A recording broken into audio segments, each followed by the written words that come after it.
Alhamdulillahilladzi jama'a qulubana ala mahabbatih wa wahda suqubana ta'awudin wa al-fawfina hubba wa qubbata bainana rahmat. Wassalatu wassalamu ala rasulil mab'uts rahmatan lil alamin wa ala alihi wa ashabihi wa atba'ihi ila yaumil amma ba'd. Yang saya hormati waktu muslim surau saya tak kenal.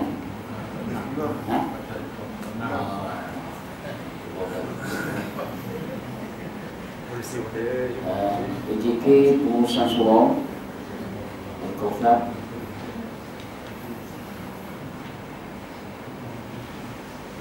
imam yang akan bertugas malam ini tampilan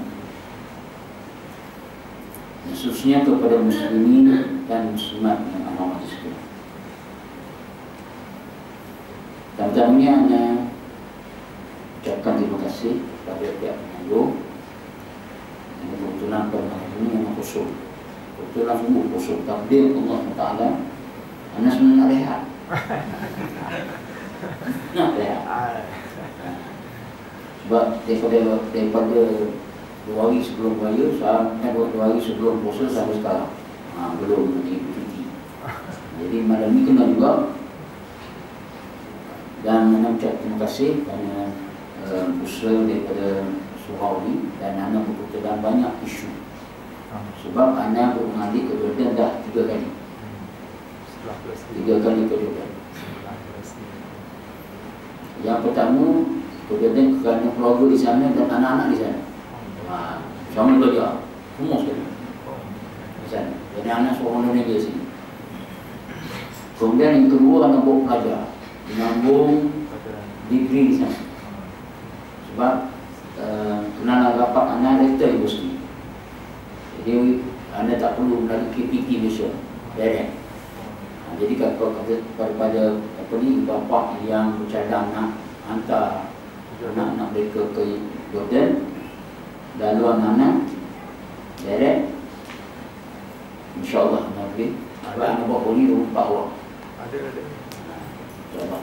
Ini laluan yang kita mampu sediakan. Dan yang ketiga, Ana sebagai pengurusi kepada Rumah Care.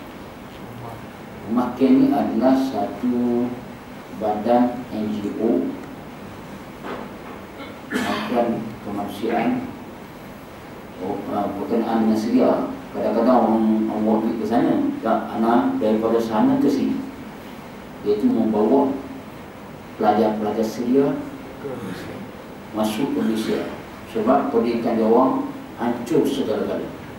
Dan masuk tahun keempat, hancur segala-galanya. Sekolah rendah, tak pernah mengaji 4 tahun. Sekolah menengah, tak pernah mengaji 4 tahun. Kolej, lari dah, universiti tutup. Nak mana? Nanya nak. Itu apa yang berlaku di sini. Jadi Alhamdulillah masuk dengan program yang danakan bulan daripada semasa InsyaAllah sama-sama kita memberi potongan dan innamal mu'minuna ikhwah. Sesungguhnya orang beriman itu bersaudara. Apa yang berlaku di Syria, apa yang berlaku di Palestin, apa yang berlaku di mana tempat, itu saudara kita. Bukan di Malaysia, kita akan berkait dengan orang. Kita tidak. Yang keempat, muslimat selalu membawa balik isu-isu baru yang anda dapat direct daripada Timur Tengah. Sebab media antarabangsa memang tutup terus. Sebab dia tutup terus tu sebab apa? Kerana dia sudah tidak tahan kebangkitan rakyat di Timur Tengah ini seperti air ataupun buah yang melimpah-limpah. Tadi sekat nak guna benteng kuat tak ada sekali. Nak guna yang komplit tak boleh lah. Tunggu habis. Nampak? Walaupun menggunakan kuasa, power yang ada, gunakan undang-undang yang ada untuk menjaga. Lebih-lebih lagi untuk mengetahui muslimin muslimat, pada 30 Mac yang lepas Ana bila masa 1000 kapal terbang MH370 hilang. Ana di sana. Bukan sahaja CNN, bukan sahaja Washington Post, Reuters, Associated Press, dan berbagai lagi yang fokus kepada tajuk. Tapi juga media itu tengah juga highlight juga untuk promo kita ni. Malu. Dia highlight juga untuk promo kita, naik nama. Bukan naik nama cantik. Malu. Dia sebut pula tukang sihir. Kita sebut untuk promo. Sana sebut tukang sihir.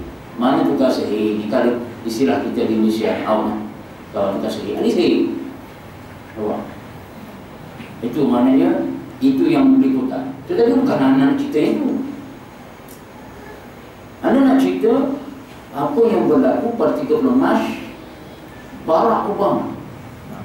Presiden Barack Obama mengambil peluang untuk mengadakan konferensi persidangan apa yang dinamakan Kesatuan Negara-Negara Baru.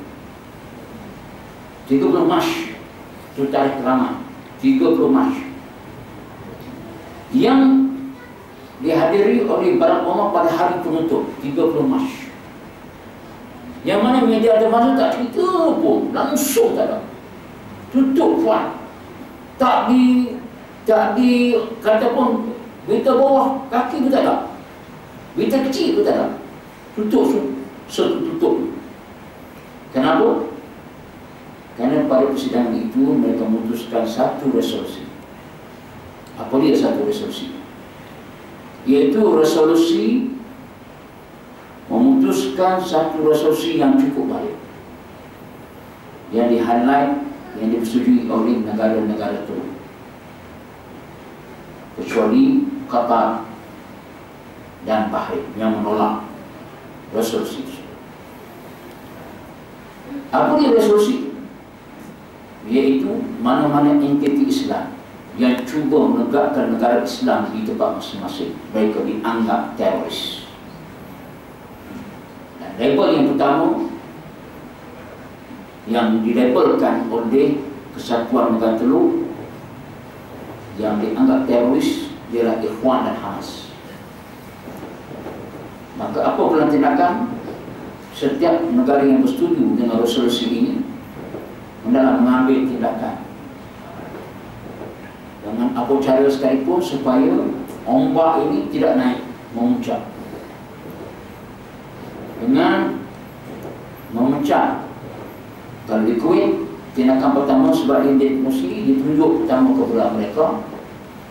Dia tunjuk pertama ialah memecat mana-mana pegawai-pegawai yang menyokong dan juga mendukung Al-Ikhwan Muslimin di Kuwait. Pecat habis. Kemudian mendukung aset-aset mereka. Ini perangai negara. Kita tak sampai begitu. Betul? Sampailah mana aset habis. Tengok habis baru ni yang ditukar apa yang daripada hukuman mati kepada hukuman seumur hidup yang hardcore Ikhwan Muslimin. Semua harta mereka yang mereka miliki semua dirampas oleh kerajaan. Rumah, kereta, apa sahaja yang dia miliki. Tengok, ini apa yang berlaku di Mesir. Dan yang boleh kuceritakan bukan sahaja di Kuwait, tetapi berlaku menjalan ke mana? Ke Saudi. Raja Abdullah Saudi. Raja Abdullah Saudi melalui adiknya Putera Mamdouh telah menggesa Kementerian Dalam Negeri dan juga abang dia Raja Abdullah supaya memecat keempat-empat imam Masjidil Haram dan Masjid Kuba kerana pembebasan mereka mendukung Al-Ikhwan Muslimin. Siapa dia tu? Salah satunya adalah Syekh Sulim Somad. Pernah dengar? Dan tiga lagi tak dikenali. Kita tak mengenal. 4. Tetapi menjadi 2 menjadi imam Masjid Haram, 2 menjadi imam Masjid Nabawi. Kerana mereka mendakwa bahawa keempat-empat imam ini mengeksploitasi bacaan Al-Quran mereka dan juga khutbah mereka untuk mendukung Al-Ikhwan Muslimin. Sampai begitu takut.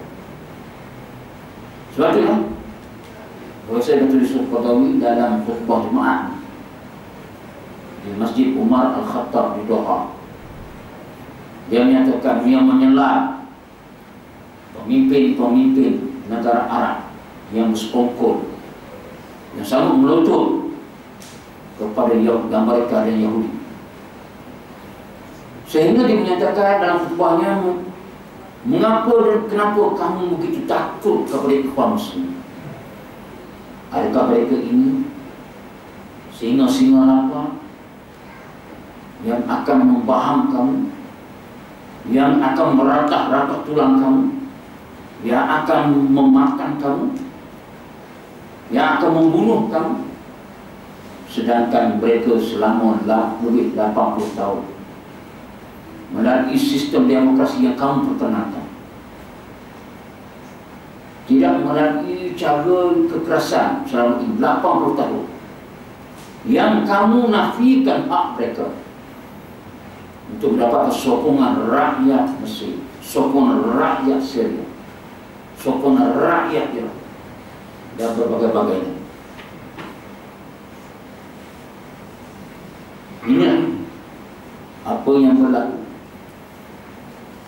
Yang kita melihat bagaimana percaturan Amerika dan Yahudi. Apabila mereka terus menerus menekan pemimpin-pemimpin negara Arab. Cuba kita bayangkan apa yang berlaku di negara Syria. Anda mulakan dengan Syria.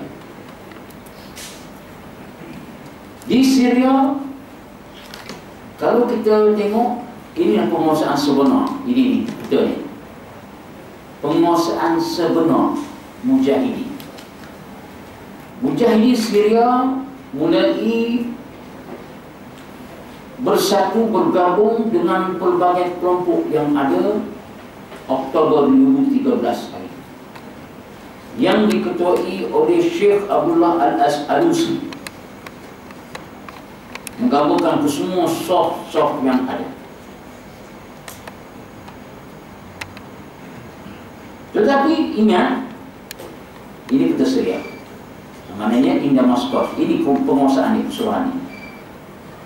Tapi ingat, Amerika dan Yahudi tidak berdiam diri. Dia tidak akan datang dengan kapal terbang hebat-hebat canggih, dengan kapal-kapal yang canggih. Bah, di Sulawesi dengan Timur Tengah. Jadi apa yang ada ialah mereka berpakat di antara Amerika dan Rusia. Ini maklumat terkini yang perlu muslimin dan muslimat fahami. Mereka berpakat di balik tabir, iaitu menubuhkan satu yang ala menjadi juga, yang dipanggil Jaish Al-Hur. Pernah dengar? Pernah dengar? Kita tidak ada maklumat langsung. Al-Jaish Al-Hur. Jaish Al-Hur ini kerja dia menghalang pokok mujahidin nak melebarkan pengaruhnya, nak menguasai Syria keseluruhan. Dia berperang pula. Sekarang ni Najib Bashar relax, Amerika relax, Yahudi relax. Sebab apa? Sebab yang berdepan dengan dia adalah orang-orang tajaan yang dibekalkan senjata canggih-canggih untuk berdepan dengan mujahidin, yang diketuai oleh Syekh Abdullah Al-Alusi.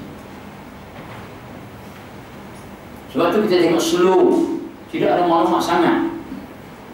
Sewaktu dulu begitu cepat, masa tahun ketiga, dah hampir-hampir nak menguasai Damsyik. Pada masa itu Bashar sudah goyah. Sebab Rusia saja menyokong, Iran saja menyokong, kelompok Syiah saja menyokong. Tetapi Amerika dan Yahudi tidak menyokong.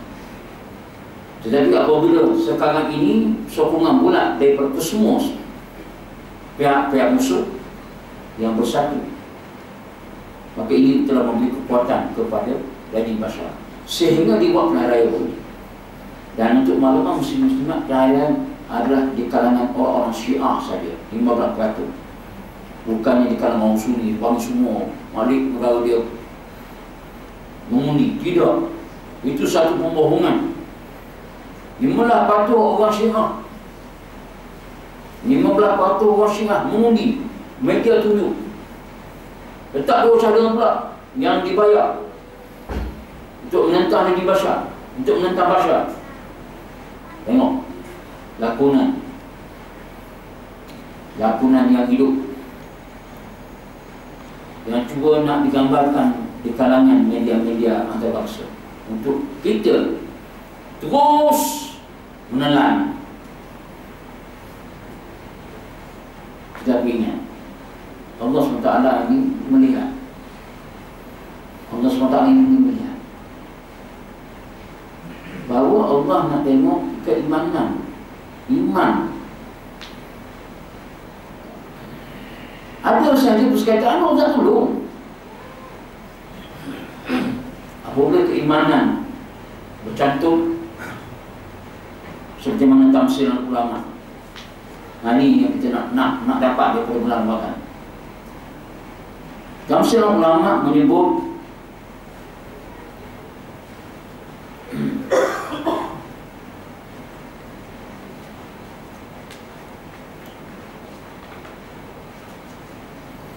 besi itu kuat, tapi api mampu meleburkan. Api itu kuat, tapi air mampu memadamkan. Air itu kuat, tapi awan mampu menyerap. Awan itu kuat, tapi angin mampu menolak. Angin itu kuat, tapi bukit mampu menghalang. Bukit itu kuat, tetapi manusia mampu menghancurkan. Manusia itu kuat, tapi nafsu mampu mundurkan. Nafsu itu kuat, tapi iman mampu mengalahkan.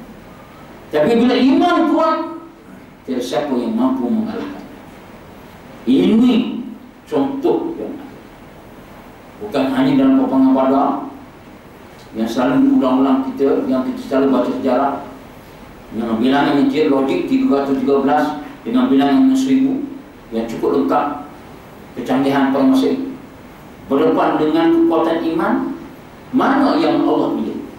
Kekuatan iman. Walaupun jumlah kamu begitu kerdil, begitu kecil, 313 orang.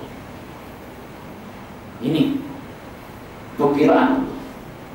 Karena itu apa yang berlaku, Muslim-Muslimat, apa yang berlaku yang boleh kita. Apa yang berlaku di Gaza? Anda bukan nak ulang cerita orang ulang. Cuma pada pagi tadi, pukul 2 pagi, yang kita berkongsi bersama, yang dihantar. Tengok serangan mereka dari laut, bawah laut. Hamas. Ini gambar-gambar serangan mereka. Ini pagi tadi J80. Kalau Muslim-Muslimat boleh download serangan 2 pagi waktu Indonesia. Hamas iklan dulu awal-awal. Wahai Yahudi, kami akan serang kamu pukul 9 malam waktu Palestin, pukul 9 waktu Jordan. Bermakna pukul 2 pagi. Dia iklan awal. Dan roket kami ini tidak siapa mampu untuk memintasnya. Di iklan semua media, sama ada radio, sama ada TV. Maka berlakulah pada pukul 9 malam waktu Jordan. Ini J80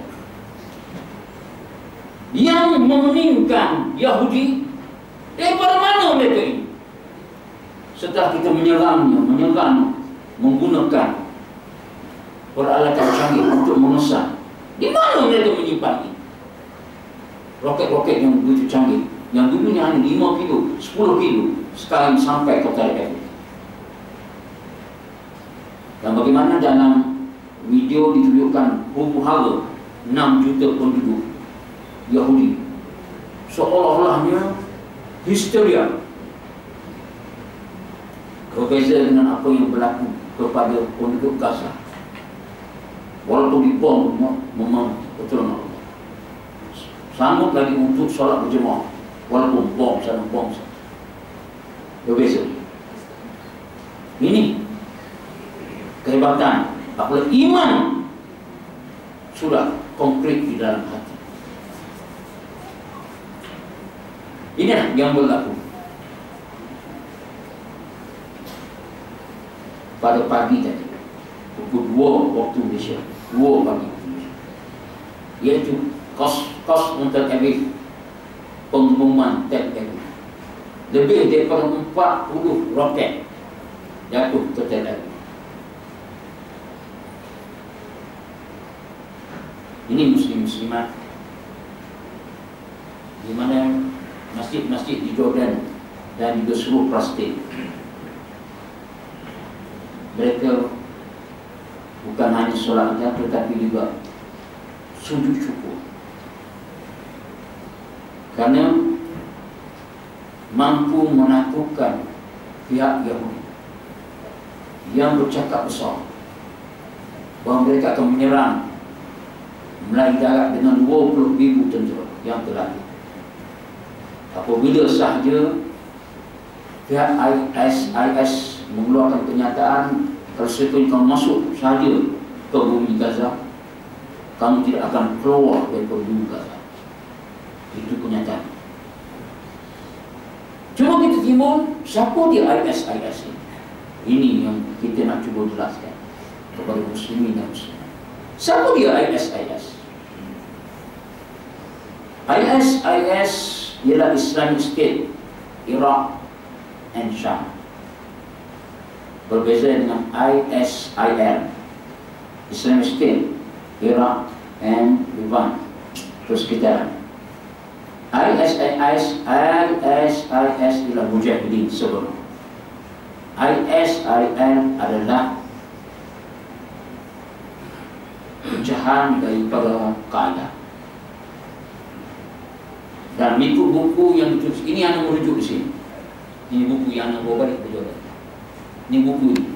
Anda tidak merujuk mana-mana blog, internet dan sebagainya. Ini buku yang ditulis oleh seorang ulama masyhur, Syekh Jasim Muhammad Asad.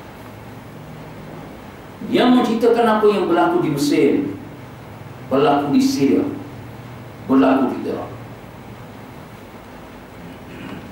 Yang menjadi pimpinan ISIS yang tak pernah di-highlight oleh mana-mana yang ada media terbangsa ialah Abu Luqman, bukannya Abu Bakar al-Baghdadi.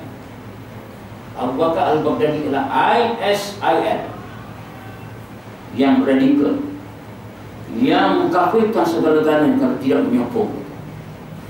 Dibunuhnya, itu betul. Ikut cerita lalu.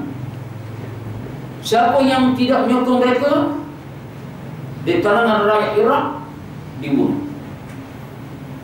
Ini yang berlaku.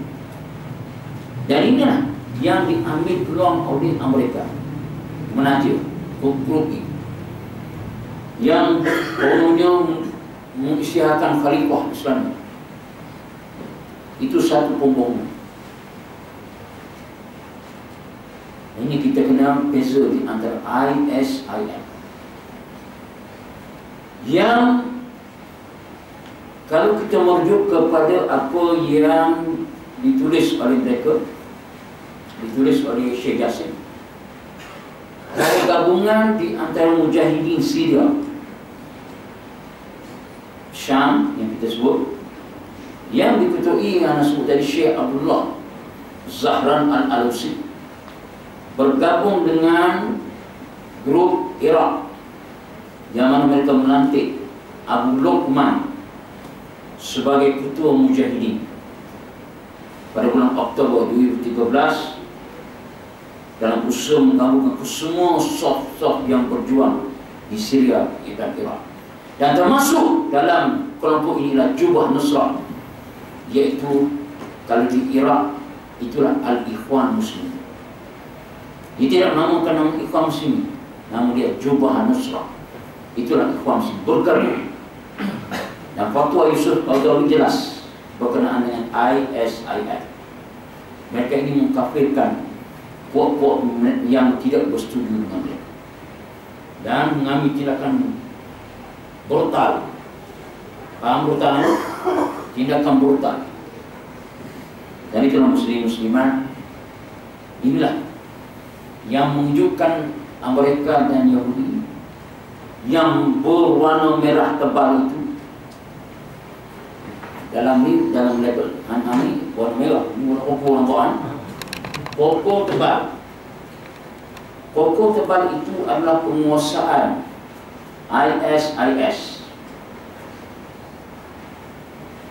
yang telah menguasai ke seluruh 3/4 negara Iraq. Selatan ini, yang putih ini adalah Baghdad Selatan, di mana di sinilah pokoknya Basrah dan pokok di selatan.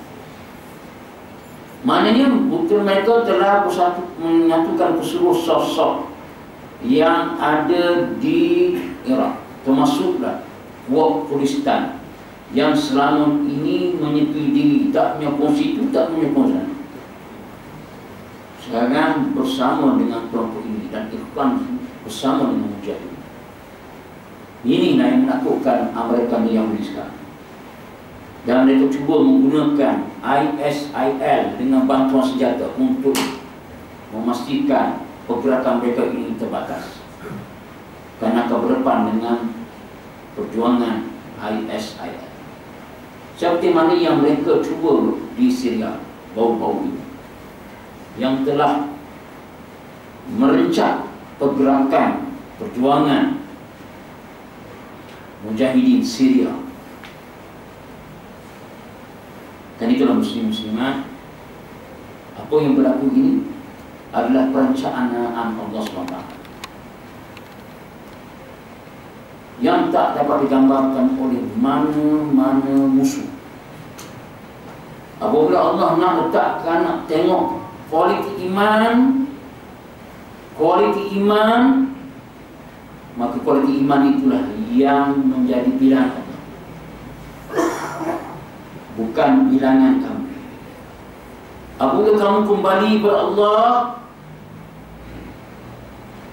kembalikan hak Allah, maka kamu termasuk senarai di kalangan orang-orang yang berjuang, yang balasan ialah syurga kita. Ma'al ladzina an'amta 'alaihim minan nabiyyin was-siddiqin wasyuhada was-shalihin.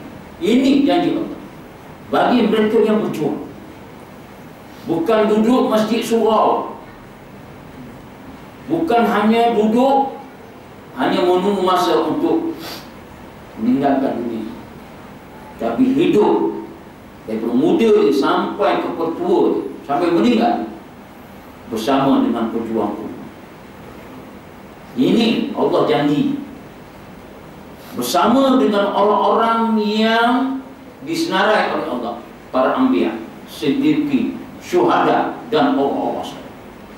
Ini itulah muslimat. Abdullah bin Mas'ud pernah menegur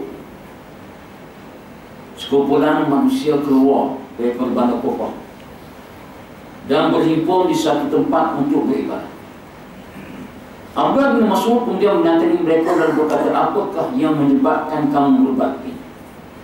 Jawab mereka, kami mau keluar daripada hiruk-pikuk manusia untuk beribadah. Balas Ibnu Mas'ud, kalau semua manusia melakukan seperti apa yang kamu lakukan, maka siapa yang akan melawan musuh? Sesungguhnya aku tidak akan tenang hati selagi kamu tidak kembali ke kufur. Tengok bagaimana jelas, bagaimana fikrah yang jelas, bahawa bukan ini kehendak Allah kamu nak menjadi ahli ibadat, sehingga menepikan keseluruhan tanggungjawab kamu, urusan-urusan mengembalikan politik kepada Islam, mengembalikan ekonomi kepada Islam, mengembalikan sosial kepada Islam, mengembalikan pendidikan kepada Islam, dan berbagai-bagai tanggungjawab besar. Ini ditegur. Sama juga Abdullah Ibn Mubarak yang meninggal pada tahun 181 Hijrah. Merupakan seorang muhaddis yang turut berjihad menentang penentara. Beliau menegur sahabatnya yang hebat dan amal ibadah itu, Fudail bin Iyad. Fudail merupakan seorang muhaddis yang juga hebat dan terkenal. Namun Allah Ibn Mubarak tidak menerima keadaan itu untuk melepaskan seorang itu keluar dari permainan jihad. Allah Ibn Mubarak kemudian menegur Fudail dengan bait syairnya yang masyhur. Wahai ahli ibadat dan haram Mekah dan Madinah, kalau kamu melihat kami yang sibuk berjuang ini, nescaya engkau akan menjadi bahwa engkau hanya bermain-main di dalam ibadah. Adakah Fudail bin Iyad tidak tahu apa? Seorang alim, orang tahu agama, seorang muhaddis. Bermakna beliau menegur, bukan itu kehendak Allah kamu menjadi abid di masjid-masjid surau semata-mata kamu nak masuk surga. Berseorangan, kamu punya tanggungjawab yang besar, berjuang mengembalikan hak-hak yang dipinggirkan, yang telah dipinggirkan, hak-hak Allah yang telah dipinggirkan selama ini. Kembali balik, bimbing masyarakat, bimbing orang-orang yang tidak tahu apa-apa kembali kepada Islam. Itu tanggungjawab yang cukup besar, dan itulah balasan yang cukup besar di sisi Allah Subhanahu. Karena itulah muslim-muslimat, bulan 5 bumi yang sempat ketika Anda berada di Jordan, sebelum pelaranya Presiden Mesir, pihak TV satelit Mesir telah memanggil mewawancara Jenderal As-Sisi sebagai mengatakan mengambil peluang untuk mengimpi dalam TV. Soalan dikemukakan oleh pengacara pada masa itu ialah, apakah usaha Tuan Jeneral, persedianya Tuan Jeneral mendapat mandat daripada rakyat, majoriti mandat daripada rakyat Mesir? Apa jawapan? Biasanya jawapan mana memimpin, kita akan transformasi politik, ekonomi, sosial, pendidikan, dan berbagai lagi. Itu biasanya. Slogan-slogan berbagai-bagai dikenalkan. Itu biasa.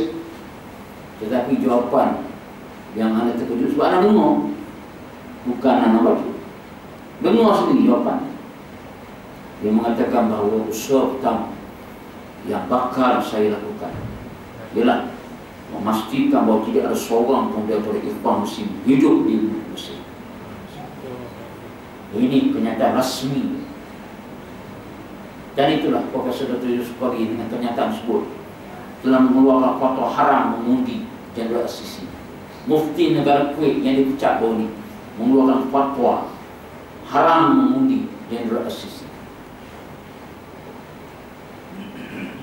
Awal-awal lagi cerita seperti mana kenyataan Fir'aun, ana rabbukumul a'la, aku Tuhan yang paling hebat, dan di bawah aku ini adalah sungai-sungai yang mengalir, taman-taman yang itu aku. Ini satu kenyataan, sama kenyataan, cuma berbeza ayat saja. Ini yang berlaku. Dan itulah muslim-musliman melihat setelah dia naik, dipecahnya mana-mana pensyarah Universiti Al-Azhar di seluruh Mesir. Dipecah, ramai keluar dari Mesir. Sama ada nak ditangkap, nak disumbatkan jauh, ataupun tak, tinggal nama. Ini berlaku. Tengok, ini yang berlaku di Mesir. Tetapi apabila diketahui bahawa dia hanya mendapat sokongan 10% sahaja daripada rakyat Mesir, maka dia telah mengeluarkan satu pernyataan. Dia kata, ketika mana wartawan bertanya, wahai Tuan Presiden, mahkamah telah memutuskan hak pemimpin-pemimpin tertinggi ikhwan kesemuanya dipenjara seumur hidup, beralih daripada penjara, beralih daripada hukuman mati. Kenapa begitu? Dia menjawab, kita tidak mau lahir Khalid Islam Buri sekalian. Siapa dia Khalid Islam Buri ini? Khalid Islam Buri adalah penembak tepat yang menembak mati Presiden Anwar Sadat selepas mengadakan perjanjian Camp David dengan Perdana Menteri Brunei Bedi, yang telah memuncak kemarahan rakyat Mesir, bukan saja rakyat Mesir tetapi kesatuan negara-negara Arab, yang telah memula Mesir dari persatuan negara-negara Arab. Dan itulah muslim-muslimat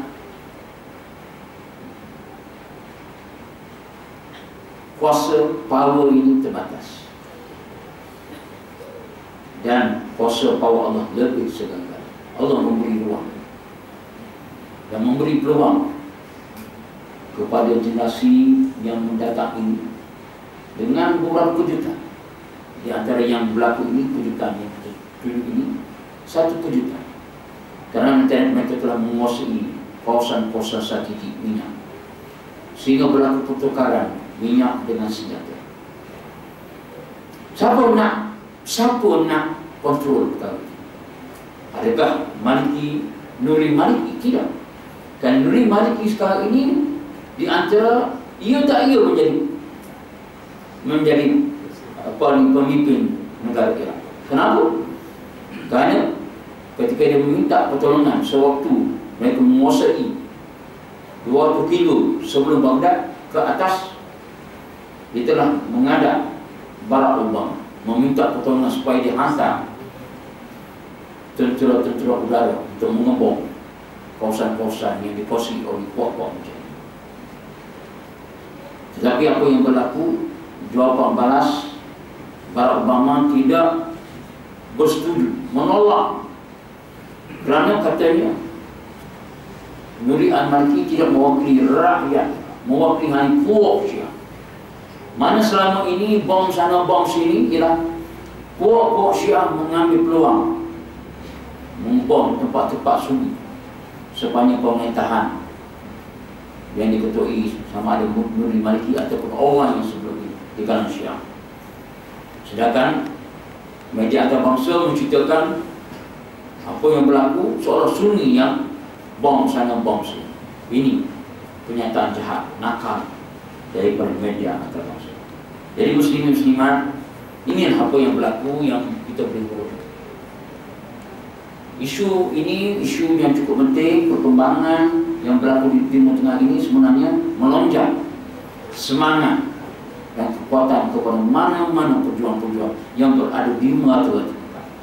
Ini pertolongan Allah di akhir zaman untuk menaikkan balik, mengembalikan balik kekuatan Islam di akhir zaman. Karena itulah muslim-muslimat bersempurna dengan bulan Ramadan kita ambil kembali kepada Allah. Dan sebelah bulan yang lepas kita leka, kita cuak, kita lalat, kita tenggelam, kita lagu, kita lara jauh daripada fitrah Allah SWT, fitrah yang Allah nak kita kenal. Karena itulah bulan Ramadan dipanggil balik. Ya ayyuhallazina amanu kutiba alaikumusiyam kama kutiba alal ladzina min qablikum la'allakum tattaqun. Wahai orang beriman, bukan dalam bentuk yang sunat, bentuk wajib, datang balik camp kita secara wajib, melatih balik, masuk bina Islam balik, jana balik akidah kamu yang sudah jauh, iman kamu yang sudah runtuh, busir balik, supaya kamu menjadi orang-orang yang disinari oleh aku, orang-orang yang bertakwa kepada Allah. Karena itulah muslim-muslimat, di bulan Ramadan ini juga kita mengambilkan dengan bacaan Al-Quran. Bukan saja bacaan Al-Quran, kita perlu faham bahawa Al-Quran bukan hanya bacaan, tetapi Al-Quran ini kata disokotawi tuntutan Al-Quran kepada kita 6 dan 7 kali. Bukan baca. Baca itu satu, baca, faham, amal, tadabbur, hafal. Daulah Al-Quran sedang mempertahankan Al-Quran. Ini yang akan mendapat syafaat. Tetapi ingat, ada satu peristiwa sebelum anda menghabiskan. tazkirah kita pada malam ini. Ini membawa apa yang dinyatakan dalam banyak kitab-kitab yang ditulis oleh ulama-ulama yang mutabar, membawa cerita itu. Seorang lelaki melalui sebuah kawasan perkuburan di suatu malam yang kelam dan sunyi. Tiba-tiba di depannya suatu cahaya yang terang benderang muncul daripada sebuah kubur dan terus menjulang ke langit. Dia merasa sedikit ketakutan berdebar. Terpukul dan kaku melihat kejadian itu, dia terfikir kemungkinan kubur ini adalah kubur seseorang yang sangat istimewa. Sama ada ia seorang wali Allah atau ulama atau orang soleh yang istimewa kedudukannya sisi Allah Subhanahu wa ta'ala. Diambilnya sebatang kayu lalu dipacak di atas kuburan yang bercahaya itu. Keesokan harinya lelaki itu datang lagi ke kawasan kuburan dengan ditemani beberapa orang kampung. Beliau ingin menyelidiki dan ingin mengetahui kubur siapakah yang sangat ajaib itu. Apakah seorang tuan guru atau wali Allah atau ulama atau orang soleh yang terkenal. Bila bertanya kepada orang kampung, mereka keherangan karena apa yang mereka ketahui nampak pasti ini adalah kubur seorang lelaki itu yang pernah mendiami sebuah pondok di hujung kampung besar di sini. Untuk mengetahui dengan lebih lanjut, lelaki itu berkunjung ke rumah si mati dan bertemu dengan isteri si mati lalu menceritakan keajaiban yang dilihat di perkuburan suami. Ini isteri si mati terkejut dan keheranan. Dia sangat mengenal suaminya. Suaminya bukan sesiapa. Suaminya seorang petani biasa. Bukan seorang alim, bukan seorang ibadah, bukan orang soleh, apalagi bukan imam, bukan muazzin, bukan guru Al-Quran. Malah suaminya tidak pandai membaca Al-Quran. Ini hal lain yang tidak pandai dan tidak pernah mendengar suaminya membaca. Hal ini benar-benar menimbulkan keheranan kepada lelaki tersebut dan isteri si mati. Akhirnya lelaki itu bertanya, apakah perkara aneh yang si mati selalu lakukan dalam kehidupan sehari-hari? Akhirnya si mati teringat suatu perkara yang selalu dilakukan oleh si mati. Setiap kali sebelum tidur, pada setiap malam suaminya akan mengambil wudhu. Kemudian masuk dalam suatu bilik, lalu diambilnya Al-Quran yang berada di atas suami, lalu dicium dan dipeluknya dengan penuh kecintaan dan kasih sayang. Dia akan duduk dan membalik Al-Quran itu selagi selai seperti sedang membaca, sedangkan dia seorang yang buta Al-Quran.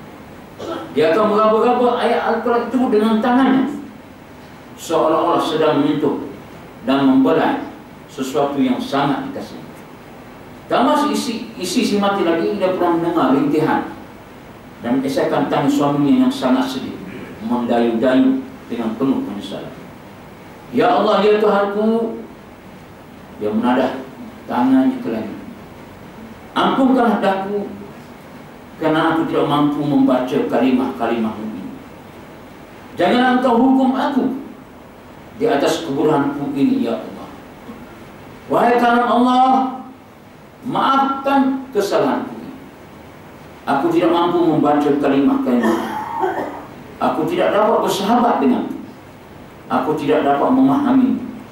Tetapi aku sangat mengasihimu. Aku sangat mencintaimu.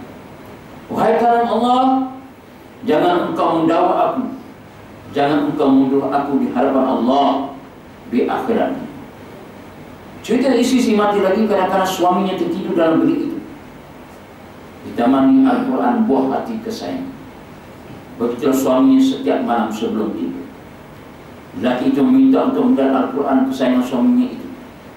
Benar dan sangat mengharukan. Apabila dia melihat naskah murid itu kelihatan lusuh. Helaian-helaiannya kelihatan selalu dibalik berkali-kali. Dan ada bekas air mata di kertasnya. Tanda seseorang sering menangis, berjurai air matanya tak kala membuka lembaran yang maha suci.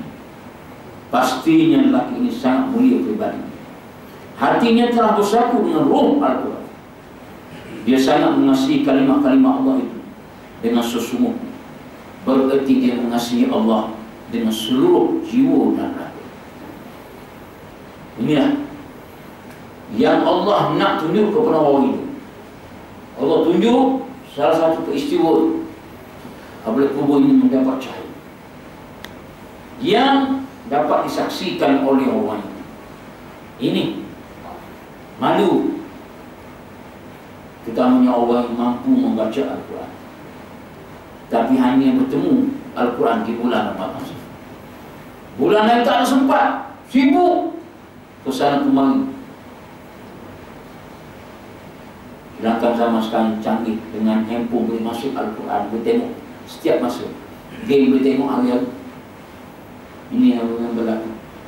Jadi kerana itulah muslim-muslimat, marilah sama-sama kita kembali kepada Allah, kembali bertaubat.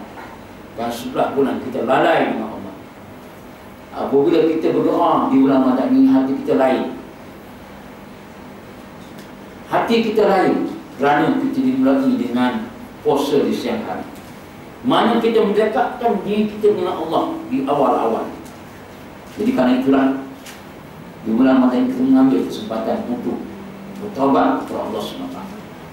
Selain daripada itu juga kita berdoa kepada apa yang berlaku di negara-negara yang menghadapi musibah daripada musuh-musuh Allah SWT. Kita menadap tangan, menadap doa supaya Allah SWT memberi pertolongan kepada kita. Kerana itulah muslim-muslimat dengan kesempatan pada malam ini, iaitu di luar sana setiap tahun adakan program wakaf Al-Quran. Ini wakaf Al-Quran.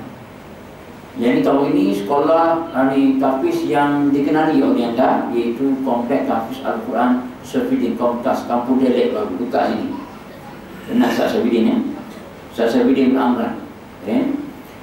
Untuk maklumat tuan, kat sekolah telah mendalikan aktiviti pengajaran Al-Quran secara bertajwid bertujuan. Ini surat daripada dia. Bertujuan untuk memperbaiki dan mengancarkan bacaan Al-Quran di kalangan pelajar kami. Kami telah memilih Al-Quran yang telah diberikan oleh Syekh Susun yang telah berusaha PDN. Penerbitan ini telah disokong oleh Menteri Menteri yang berhormat Menteri Datuk Seri Mukil, Baru dan Jawi Jabatan Komisi Tuan. Tujuan kami dalam mencari penyumbang penaja pembelian Al-Quran tajwid berwarna banyak mewakafkan pihak sekolah. Dan kami adalah sebanyak 200 naskah. Jadi kita telah banyak timur sokongan daripada muslim-muslimat. Harga senaskah ialah sebanyak RM1, maknanya kita pecahkan pada 5, iaitu RM20 satu lot. Maknanya cukup kita bayangkan Quran ini menjadi milik kepada budak-budak tahfiz.